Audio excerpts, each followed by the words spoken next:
Hey, what is going on, guys? Welcome back to the channel. And I know you guys saw the title of the video. That's exactly what we're going to be discussing today. I'm going to be going over Dan Hooker, who I believe is among the most delusional fighters in all of MMA. And I'm going to be going over a series of tweets and interviews that he's done, not only with Ariel Helwani on the MMA Hour, but also a recent interview he did with Sky Sport New Zealand, which is a New Zealand sports publication. He recently did an interview where he kind of discussed Volkanovski versus Makhachev 2 at UFC 294, just the aftermath of the fight, his thoughts on the fight, his thoughts on the whole situation regarding the fight. And I'm also going to go and look at some previous comments and tweets that he put out during the whole, first Volkanovski versus Makhachev fight earlier this year and leading up to his Jalen Turner fight at UFC 290, where he kind of discussed the whole IV situation and made a series of allegations towards Islam Makhachev that he backed up with absolutely zero facts. I'm going to get into all that. I'm really going to discuss the details, and I'm going to give you guys a good overview of the situation and give my opinion and back up my opinion and back up my statements, my claims about Dan Hooker as to why I truly believe he is one of the most delusional fighters MMA has ever seen. Let's get right into it. So the first series of clips I want to take a look at come from Sky Sport New Zealand, which is a New Zealand news publication which talks about sports, and they interviewed Dan Hooker. And Dan Hooker, in this first clip, he talks about the circumstances. He's asked about, what are the circumstances, what are they like fighting Islam Makhachev on short notice in enemy territory with a hostile crowd. Let's get ready. Let's take a look at that clip. Similar situation yourself a couple of years back during COVID, taking Islam on short notice and not getting that result at that time. But can you kind of describe maybe what Volkanovski went through in terms of that environment, going to Abu Dhabi, short notice? What would he have been, confronting? Because it wasn't just, what he faced inside the octagon. All the odds were stacked against him.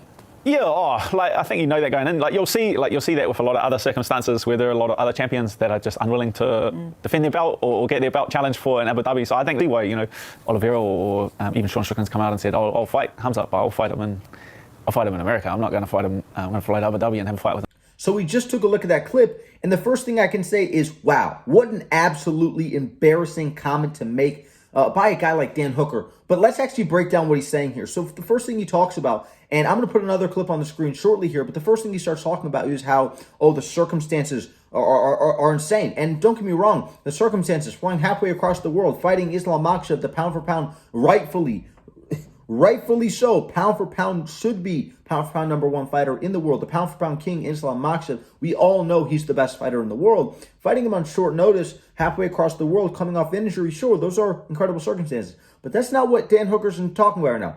Dan Hooker is merely discussing how, when you go over there in enemy territory, you fight over there, it's hostile crowds, all this stuff. And he made a series of hypocritical statements in this comment, So let's go into these comments. And the first thing I want to discuss is how he talks about the hostile crowd. This is absolutely ridiculous. And Dan Hooker is essentially waffling when he talks about this. He talks about the hostile crowd as if the, Australian crowd isn't just as biased. Because I'm not going to get into the actual hostility. The only crowd that I've ever seen is truly hostile is the Brazilian crowd. We saw that on full display at UFC 283, first card of the year, 2023. They're always assaulting people, throwing drinks on people, throwing drinks on Brandon Moreno. The Brazilian crowd is the only real hostile crowd in MMA. But if we're talking about bias here, which is assuming I'm assuming he's talking about the bias. To say that the Abu Dhabi commission, the Abu Dhabi crowd is the biased crowd, it is one of the most hypocritical statements. Every crowd is going to be biased towards their fighter. You know what I mean? You look at the Brazilian crowd for Charles Oliveira. You look at the UAE, the Russian crowd for a guy like Islam Makhachev. And then you look at the Australian crowd for a guy like Alexander Volkanovski.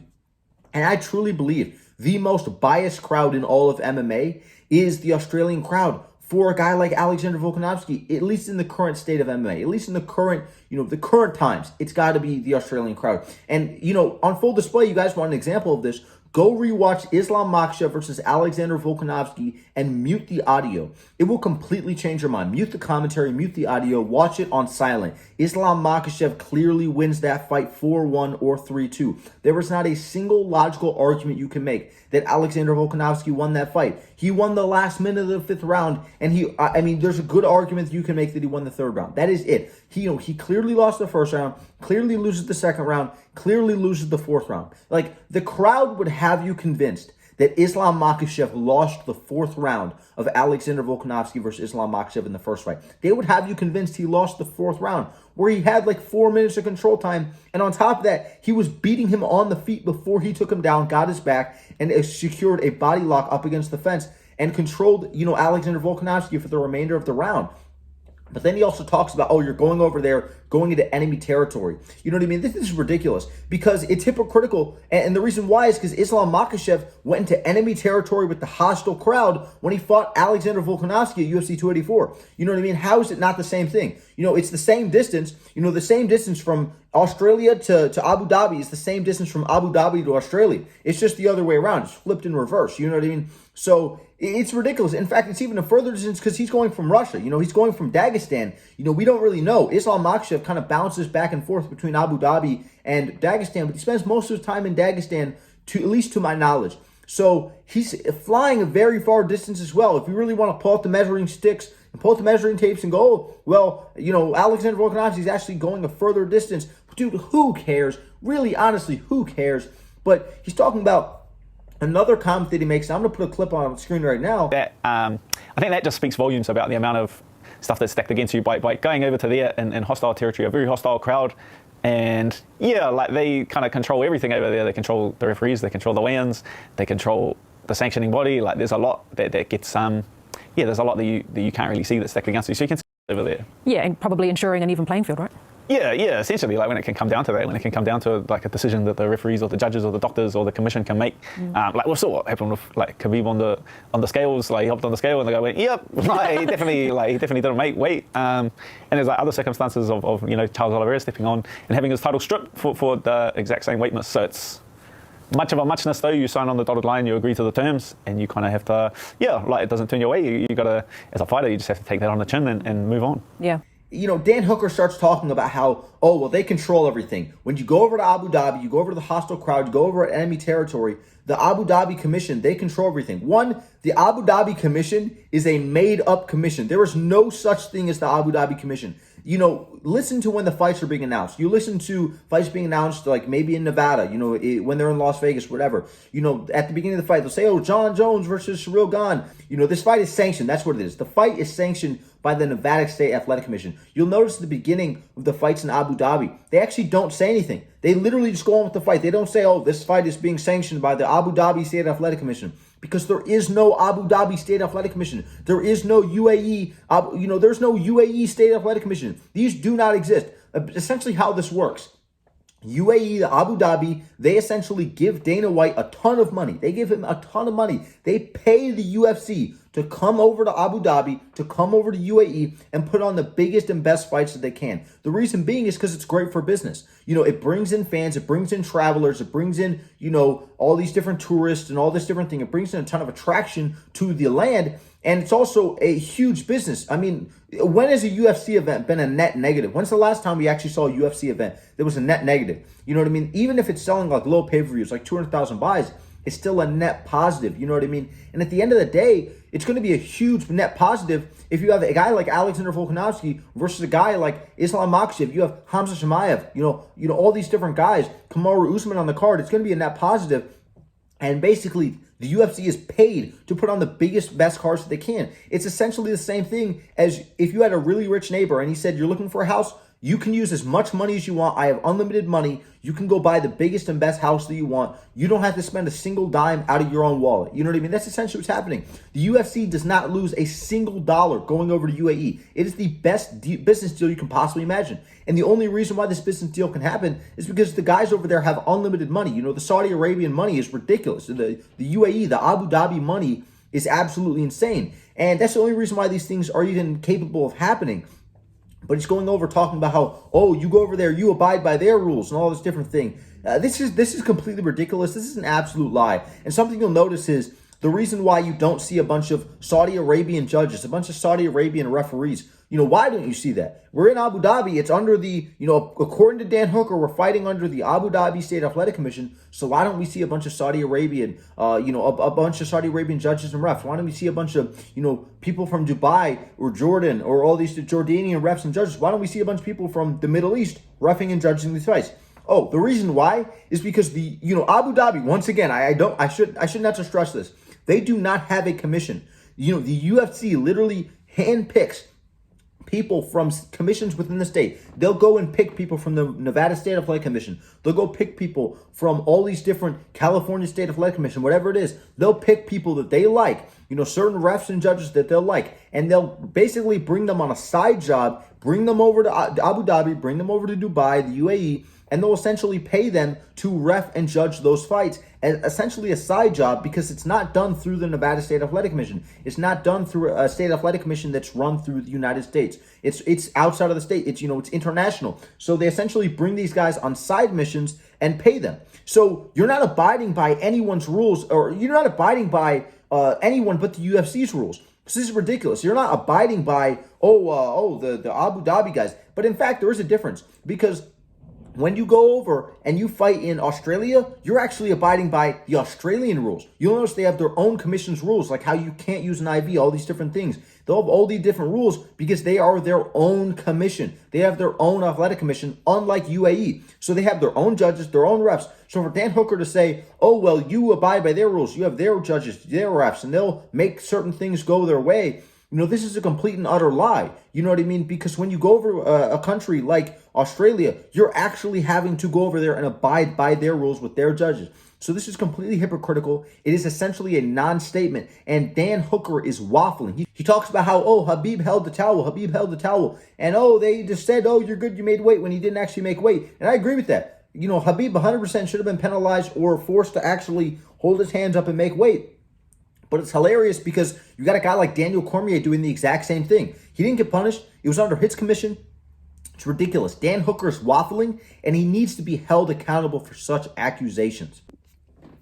So now that we discussed Dan Hooker's recent comments regarding UFC 294, now let's backtrack all the way to UFC 284, where Dan Hooker describes, the first fight between Islam Makhachev and Alexander Volkanovski. He talks about all these different IV rumors and stuff, and, he puts out a series of tweets, which I'm going to put on the screen right now. He puts up a series of tweets talking about Islam Makhachev's a cheater, prove me wrong, bet you can't, which is one of the stupidest comments I've ever seen in my entire life. He also talks about how, Islam hired a nurse, this and that.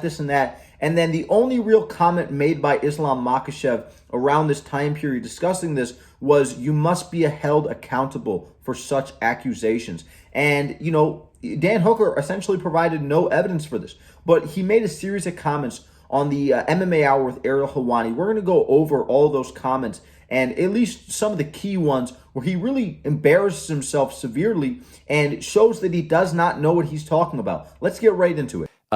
Can I ask what led you to do that? And in retrospect, do you have any regrets about any of that? Yeah, I think I've said it. I think it's out there that whoever the nurse was got in touch with our team, and that was going around our team, and we're like, Volker's just the nicest guy in the world. You know what I mean? He's not gonna go there and say anything. It's even Eugene's thinking, how should we approach this? I said, hold my beer, boys. I'll show you how this is done. I know how to get the people going. So I can't. There's definitely something there. You know what I mean? Just because you don't have So now that we've taken a look at that clip, we can essentially start breaking it down. What Dan Hooker starts talking about is how he received information. He received information, an anonymous tip from an anonymous nurse, that Islam Makhachev or someone in Islam Makhachev's team was illegally provided with an IV, which in the Australian Commission is illegal. You are not allowed to use an IV to rehydrate in Australia. You can only do this in other commissions. Certain commissions allow it, certain commissions don't. And he basically says, we received an anonymous tip from an anonymous nurse that Islam Makhachev used an IV. And one thing I want to get down really quick, Islam Makhachev actually talked about this. And basically what he was talking about is how, all the security cameras in the hotel have been monitored. They went through all the different security cameras of the hotel that Islam Makhachev was staying in, and there was no evidence that there was any nurse that snuck in an IV to, illegally support Islam Makhachev.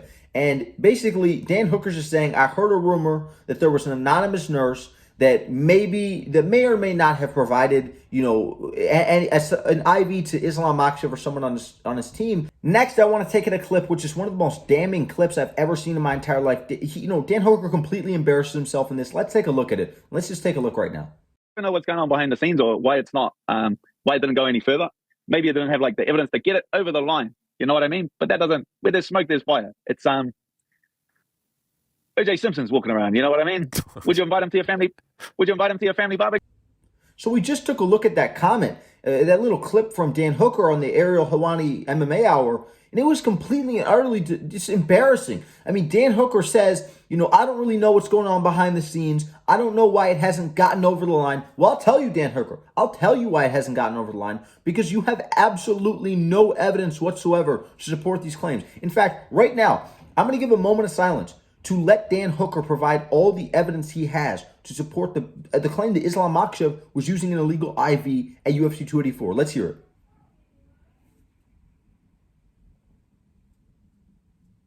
There we have it. That was all the evidence that Dan Hooker has to claim that Islam Makhachev, or to support the claim that Islam Makhachev was using an illegal IV at UFC 294. And then he goes on to say, where there's smoke, there's fire. Where there's smoke, there's fire. Like, this is ridiculous. This sounds like something that would be written in a comic book. This sounds like something that like a terrible comic book writer would write about, like a school bully, or just the idiot, the dummy in the class that sits in the back chewing gum and putting on the bottom of his desk. You know what I mean?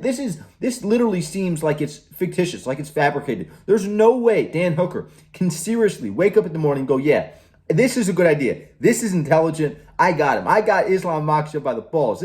I really got him with this piece of evidence right here. And this piece of evidence is, where there's smoke, there's fire.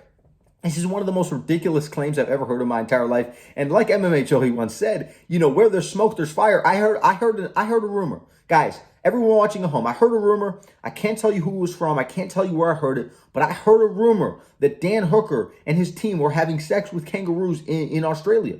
I don't know where it was. I can't tell you how it happened. But there was an anonymous person that provided, anonymous zoologist provided me a rumor, which I can't show you guys. It was a clip. It was a little piece of evidence that I just can't really reveal. And I don't know why it hasn't gotten over the line yet. But where there's smoke, there's fire. And, this is really a piece of damning evidence. And prove me wrong. Bet you can't. You know what, Dan Hooker, prove me wrong. I saw you. The zoologist saw you, and the zoologist provided me with that piece of information that I cannot provide to the public. But where there's smoke, there's fire. Prove me wrong. Bet you can't. Now, there's one last clip I want to take a look at today, and that's the clip where Dan Hooker essentially throws out his entire argument. He literally throws out his entire argument in this clip, and he embarrasses himself in a way I've never seen before in my entire life. Let's take a look at that clip right now. So you believe that some funny business went down? You still believe that? Nothing has happened? 100%. In my opinion, it was Islam Makhachev that took the IV. Like, that's like my opinion. Do I think that it was like, I feel like it potentially might have been like a genuine misunderstanding of the rules. Like we saw from like my outburst, and then like USADA's clarification, and then the backlash. Like there's still a lot of like misunderstanding about the actual rule. Like I couldn't even tell you the actual rule. Like there, so USADA's like absolutely fine with it if you get a nurse to do it. So we just took a look at that clip, and what Dan Hooker essentially says is it may be a misunderstanding. So he's throwing out his entire claim, saying, well, he first said Islam Makhachev cheated. Then he said he doesn't know why there's not enough evidence to go over the line. Then he says he can't actually show anyone the evidence. And now he's saying that it may be just a misunderstanding. The whole thing might just be a misunderstanding. And, Islam Makhachev may or may not have taken the IV. And then he says, well, 100% I believe in my opinion. 100% I believe in my opinion that Islam Makhachev took this illegal IV and used it to illegally rehydrate at UFC 284. And then he says, in my opinion, keyword, in my opinion. So he's essentially throwing it out. He originally said, well, I have all the evidence in the world to support this. And now he's saying, in my opinion, I may or may not have the evidence to support that Islam Makhachev used an IV, but it may be misunderstanding. I mean, talk about a vocabulary salad. He's talking about, in my opinion, 100%, I believe, in my opinion, that Islam Makhachev used an IV, but it may have been a misunderstanding, so I don't actually know. But 100%, I truly believe it, in my opinion. This is one of the most embarrassing series of events, series of tweets, and series of kind of circumstances I've ever seen in my entire life. And there's one thing I do want to get clear. You actually are allowed to use an IV in certain commissions. Not all of them. Clearly not the Australia Commission. The other thing is, when people keep talking about Ali Abdelaziz put out this one tweet. Ali Abdelaziz incriminated Islam Makhachev with that one tweet, and I'll put it up on the screen right now.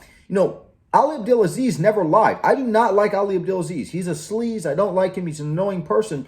But at the end of the day, That tweet was not a lie in the slightest. Nothing he said in that tweet was a lie. Now, as far as the Australia Commission, that is not the case. You cannot use an illegal IV in the Australia Commission. But as far as other commissions, and he did not specify that he was talking about the Australia Commission, he did not lie in the statement. And any attempt to assume so or prove that, oh, we really got Islam Makhachev here, Ali Abdulaziz essentially incriminated him, that's a complete and utter lie. This is a baseless claim, and there's nothing really to support your argument. But let me know what you guys think down below in the comments. Don't forget to leave a like, subscribe. Don't forget to turn on notifications so you do not miss another upload. And I will see you guys in the next one. Thank you so much for watching. Peace.